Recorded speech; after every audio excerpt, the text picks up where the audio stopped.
आज मैं भी आज आपके बीच में कहने आया हूं, ओल्ड पेंशन स्कीम,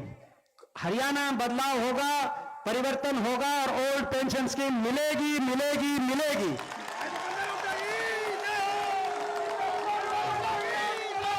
ये आज यहां पर जींद की इस वीर भूमि उपस्थित हजारों लाखों की संख्या में मैं कहूंगा सभी कर्मचारी साथियों को बहुत बहुत कोटि कोटि नमन करना चाहता हूं। आपके ओल्ड पेंशन स्कीम संकल्प के उपलक्ष्य में जो आपकी पेंशन बहाली संघर्ष समिति है, उसके हमारे वीरेंद्र जी जो उसका संचालन कर रहे हैं, और सभी उस समिति के बहुत से सभी सदस्यगण, मैं एक एक का नाम नहीं ले रहा, लेकिन सभी सदस्यगण जो समिति के सदस्य हैं, जिनका बहुत संघर्ष हरियाणा उन संघर्षों की गवाही दे रहा है। हरियाणा कोने कोने में आपने हर रूप से पुरानी पेंशन बहाली के लिए जो संघर्ष किया है समिति ने और सभी कर्मचारियों ने, मैं आप सबको उस संघर्ष के लिए कोटि कोटि एक बार फिर नमन करना चाहता हूं, क्योंकि अपने अधिकारों के लिए आप लड़ रहे हैं। ये आपके जो अधिकार, ओल्ड पेंशन स्कीम का जो अधिकार, हमने भी बार बार मांग करी,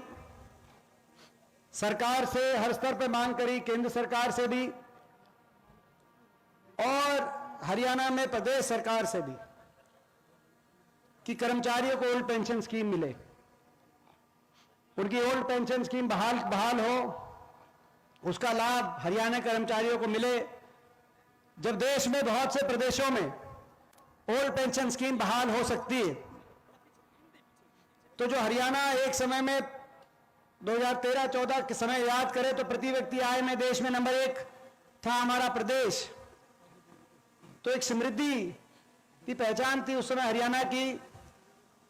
अब थोड़ा पीछे जरूर गया विकास दर में, लेकिन आज भी देश के अग्रणी राज्यों में है। तो जब छत्तीसगढ़, मध्य प्रदेश, राजस्थान, हिमाचल प्रदेश, पंजाब, दिल्ली जैसे प्रदेशों में और यहां तक कि पश्चिम बंगाल जैसे प्रदेशों में जो आर्थिक मापदंडों के अनुसार जिन प्रदेशों से हरियाणा कहीं आगे है, तो उस प्रदेश के अंदर कर्मचारियों के भविष्य को संवारने के लिए, उनके भविष्य की सुरक्षा करने के लिए हरियाणा सरकार क्यों कदम नहीं उठा पा रही, ये हमारी समझ से बाहर की बात है। जो कर्मचारी हमारे हरियाणा प्रदेश के भविष्य की सुरक्षा करते हैं, उन कर्मचारियों की भविष्य की सुरक्षा करने की जिम्मेदारी सरकार की होनी चाहिए, हर राजनीति से ऊपर उठ के होनी चाहिए, ऐसा हमारा मानना है। लेकिन दुर्भाग्य से हमारी मांग नहीं मानी गई और अंततः अब आज,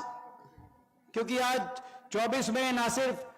लोकसभा लेकिन हरियाणा विधानसभा चुनाव का भी जब बिगुल बजने का समय आ गया, 1 महीने के बाद लोकसभा चुनाव और उसके लोकसभा चुनाव के संपन्न होने के 3-4 महीने में विधानसभा चुनाव, तो जब ऐसा समय आ गया तो आज हम इस मैदान से, मैं प्रदेश का एकमात्र विपक्ष का सांसद होने के नाते, आज आप जानते हैं कि हरियाणा प्रदेश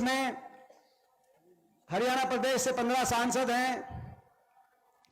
लोकसभा और राज्यसभा मिलाकर 10 लोकसभा, 5 राज्यसभा, 14 भारतीय जनता पार्टी सत्ता पक्ष के हैं। मैं एकमात्र विपक्ष के सांसद के रूप में भी आपके बीच में उपस्थित हुआ हूं और हरियाणा प्रदेश कांग्रेस कमेटी की ओर से भी हमारे आदरणीय प्रदेश अध्यक्ष चौधरी उदय भान जी और नेता विपक्ष चौधरी उपेंद्र सिंह हुड्डा जी के नुमाइंदे के रूप में भी मैं आज आपके बीच में उपस्थित हुआ हूं।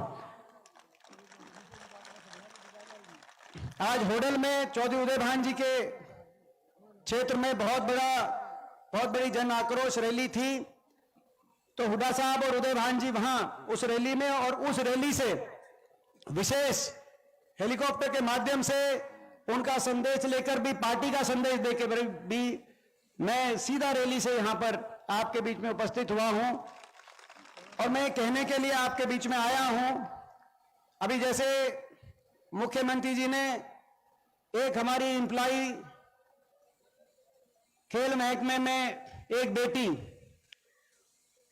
जिनके मान सम्मान की जिम्मेदारी प्रदेश सरकार की होनी चाहिए, राजधर्म उसको निभाना चाहिए, ऐसी एक हमारी बेटी ने जब हमारे एक कैबिनेट के मंत्री पर एक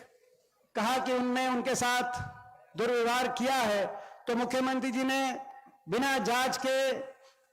विधानसभा में खड़े होकर कहा कि वो कैबिनेट मंत्री हैं, कैबिनेट मंत्री रहेंगे। आज मैं भी आज आपके बीच में कहने आया हूं, ओल्ड पेंशन स्कीम हरियाणा में बदलाव होगा, परिवर्तन होगा और ओल्ड पेंशन स्कीम मिलेगी।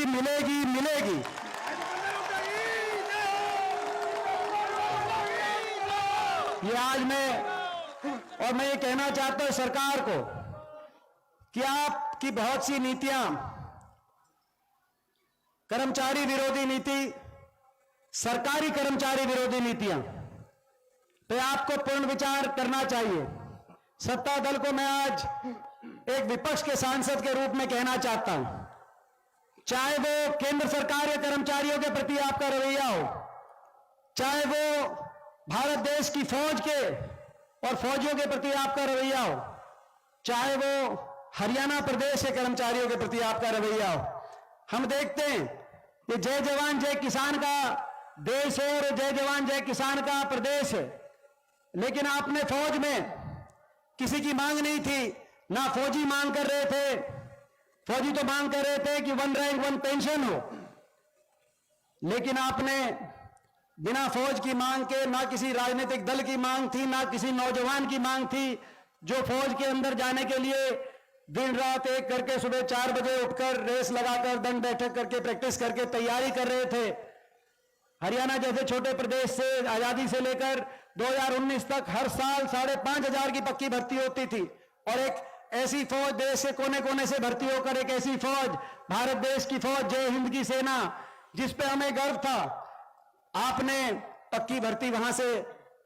बदलकर अग्निपथ योजना लाकर अग्निवीर की भर्ती शुरू कर दी, जहां 5,500 भर्ती होके जाते थे हरियाणा प्रदेश से हर साल। पिछले वर्ष केवल 925 अग्निवीर लिए गए, जिनमें से केवल 210 पक्के किए जाएंगे, बाकी बिना पेंशन के 21 और 22 साल की उम्र में घर वापस आ जाएंगे। फौज में कोई बहुत शौर्य का परिचय देता था कोई हमारा सैनिक, तो प्रचलन था परमवीर चक्र मिलता था, पीवीसी, मगर आपने भी पीवीसी तो दिया, मगर आपने परमवीर चक्र नहीं दिया। आपने पेंशन विरोधी चक्र के अंदर हमारे फौजियों को भी पेंशन विरोधी चक्र के अंदर किसकी मांग थी? हम सवाल पूछते हैं, कैसी फौज? जिस फौज ने पार्टी चाहे दल कोई भी रही हो, सरकारें किसी की भी रही हो, लेकिन हमारे देश का हमेशा गौरव बढ़ाने का काम किया। 71 में जिस फौज ने पाकिस्तान के 2 टुकड़े करके, एक तरफ पाकिस्तान, दूसरी तरफ बांग्लादेश, देश के तिरंगों को ऊंचे लेके जाने का काम किया, चाहे उस समय इंदिरा जी रही हो प्रधानमंत्री, चाहे करगिल के समय अटल बिहारी वाजपेयी जी रहे हो प्रधानमंत्री, उस समय हमारी फौज ने कारगिल के अंदर पाकिस्तान के शीश को झुकाने का काम किया। पार्टियां आएंगी जाएंगी, सरकारें बनेंगी बिगड़ेंगी, लेकिन इस देश की फौज का गौरव रहना चाहिए। इस देश की फौज ने गौरव हमेशा रखा था, लेकिन आपने वहां आज ऐसा समय इसी रूप से जो केंद्र सरकार के अंदर जो पीएसयूज थे, आज जो पीएसयू बने उन पीएसयूज के 72% डिसइन्वेस्टमेंट 91 के से लेकर डिसइन्वेस्टमेंट उन PSU public sector and banking में हुए, उनमें से 72% केवल पिछले इन 10 वर्षों के अंदर पीएसयूज को डिसइन्वेस्टमेंट करने का काम, कुल पीएसयूज का आपने करने का काम किया। भारत सरकार के जो 18 लाख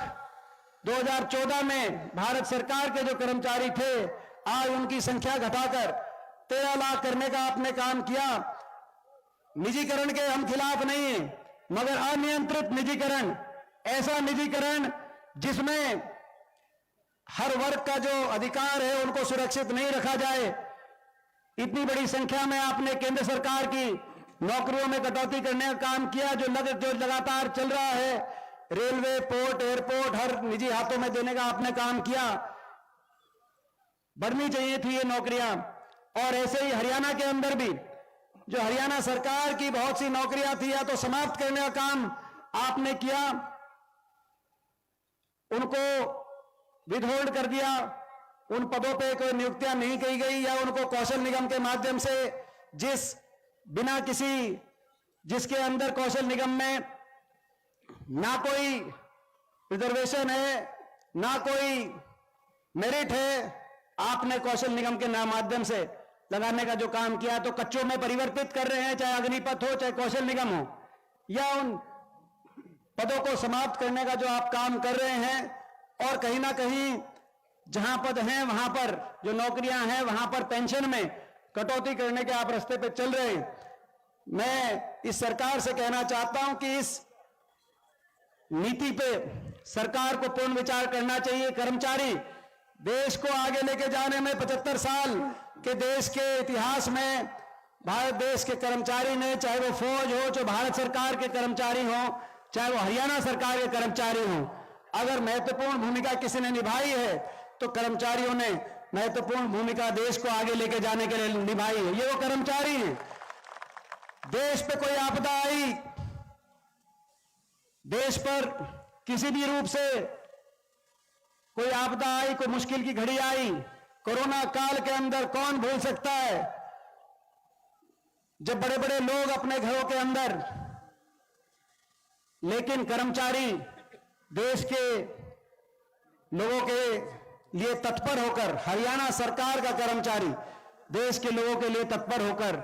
हर शहर में, हर गांव के अंदर कर्मचारियों ने पहुंचकर हमारे प्रदेश के लोगों की सेवा करी। कौन वो भूल सकता है? तो आप भी मत भूलिए। मैं सरकार को ये चेतावनी भी ध्यान से देना चाहता हूं, ये जो कर्मचारियों की मांग है, इस मांग को आप समझने का काम करें, इस मांग को आप मानने का काम करें। इस बात की भी टीस हमारे दिल में है कि जो हरियाणा सरकार में पिछले कई दिनों से जो बड़े पदों पे जो नियुक्तियां हुई, उन नियुक्तियों में हरियाणा से बाहर के लोगों का ज्यादा,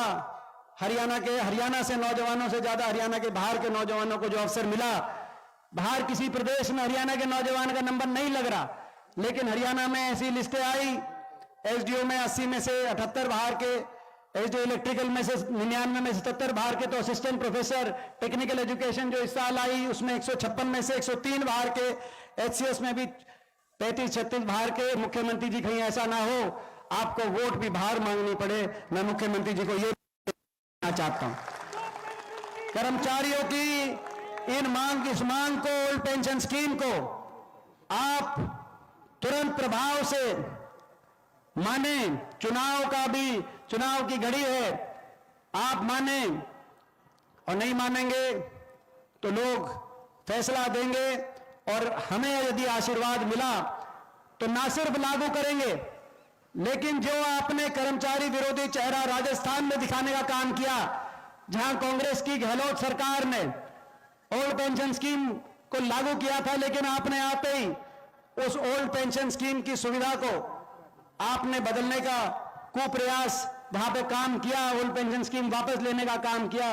ना सिर्फ हरियाणा के अंदर ओल्ड पेंशन स्कीम कांग्रेस की यदि सरकार बनी है, अगर लोगों ने आशीर्वाद दिया, हरियाणा में बदलाव हुआ, ना सिर्फ ओल्ड पेंशन स्कीम हरियाणा के अंदर, लागू होगी, लेकिन वो कानूनन एक कानून बनाकर उसको लागू करेंगे ताकि आने वाले समय में कोई उसमें बदलाव ना कर पाए। ये भी आज हम सरकार को कहना चाहते हैं। इन्हीं शब्दों के साथ मैं एक बार आपके इस संघर्ष को नमन करते हुए सारी आपकी कोर कमेटी को, क्योंकि हमने देखा प्रदेश के कोने कोने में आप गए, अलग अलग यात्राएं आपने और कई करी और अलग अलग यातनाएं आपने सही, उस सब की गवाही हरियाणा प्रदेश के लोग दे रहे हैं। सरकार आपकी तरफ गौर करे। सरकार को यह चेतावनी देते हुए हम यही कहना चाहते हैं कि आपके संघर्ष की जीत होगी। ओल्ड पेंशन स्कीम आपके लिए जल्द हरियाणा के अंदर लागू होगी। जय जवान, जय किसान, जय कर्मचारी, जय संविधान, जय नौजवान, जय हिंद और जय राम जी की। सभी साथी बैठे रहे। सभी साथी, प्रधान जी एक बड़े आंदोलन की घोषणा करेंगे। कोई साथी यहां से